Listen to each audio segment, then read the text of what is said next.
Mga ka-loads, testing muna tayo sa alarm sa oil mist detector. Ito mga loads, napakadali lang to. Simulation test lang tong gagawin natin. Pindutin lang natin yung test. Pagkatapos nakikita na nagbi-blink yung alarm, yun na yung iti-test natin.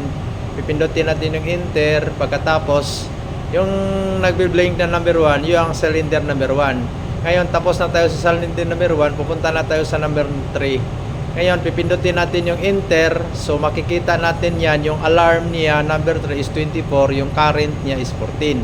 So, kailangan i-set natin siya sa 14 para mag-alarm na to siya.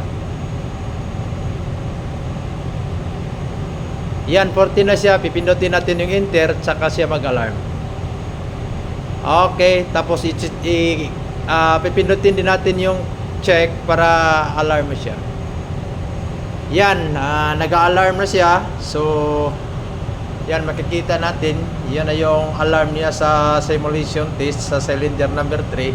So, pag reset nito is pipindutin natin yung enter para ma-reset na siya into back to normal. Yan lang yan kadali mga loads. O, salamat.